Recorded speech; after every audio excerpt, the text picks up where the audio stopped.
Sur place, les policiers se heurtent à une porte grillagée et un code. Heureusement, au même instant, un jeune homme s'apprête à sortir de l'immeuble. Une rencontre inespérée. Vous avez une pièce d'identité ? Bonjour. Comment vous appelez, monsieur, s'il vous plaît? Le commandant reconnaît immédiatement le suspect. Non, comment vous appelez, je vous demande? Comment vous vous appelez? Comment vous vous appelez, monsieur? Allez. Vous êtes en garde à vue, monsieur. D'accord? On verra plus tard. Non, c'est bon, ça. Non, c'est pas une chance.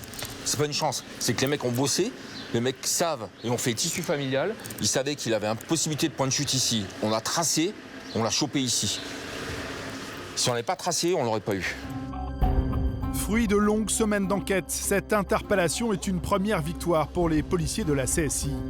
Pour étoffer leur dossier, ils vont désormais perquisitionner son garage dans l'espoir de réunir de nouvelles preuves. Pour accélérer les recherches, le commandant va rappeler au suspect son intérêt à collaborer. Bon, comprenez bien que la suite va être compliquée. Déjà, vous êtes chez nous pour minimum 96 heures. D'accord? Parce qu'on considère que c'est la bande organisée. Vous n'êtes pas tout seul qui est interpellé. Donc après, chacun va sauver ses fesses comme il l'entend. Nous, on a suffisamment d'éléments pour que vous partiez un petit moment. L'établissement ressemble plus à un parking qu'un garage. Seules 2 voitures y sont garées. 2 berlines, dont le suspect faisait la publicité sur Internet. Elle est belle, celle-là aussi. Les policiers notent le numéro de série des moteurs. On essaie de remonter sur l'origine des véhicules en fait. Ce numéro est une des clés de l'affaire. Les policiers le transmettent au central pour interroger le fichier des pièces et véhicules volés. Le résultat leur donne le sourire.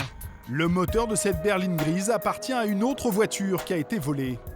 Et là, donc, on vient de passer le numéro de moteur qu'on a découvert là-bas.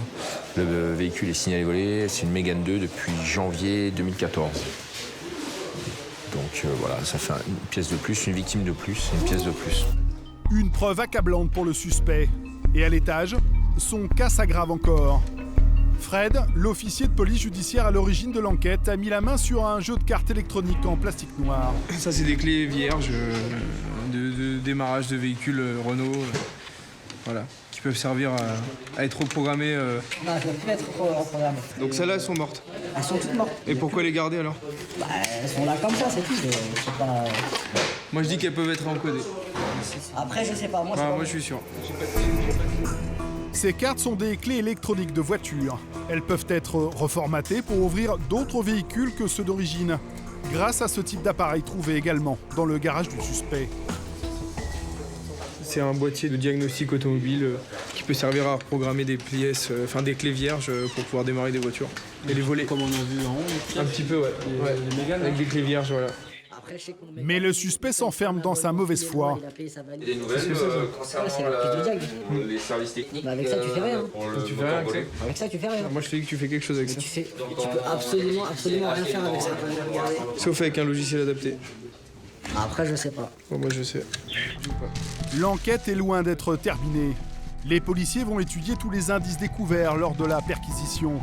Registre de compte, dossier de vente, photos de voiture et numéro de moteur, ainsi que quelques éléments troublants trouvés au domicile du père. Plusieurs milliers d'euros en liquide, des plaques d'immatriculation et de nombreux téléphones portables. Le suspect est placé en garde à vue pour complicité de vol en bande organisée et recel. Il risque jusqu'à 15 ans de prison et 150 000 € d'amende.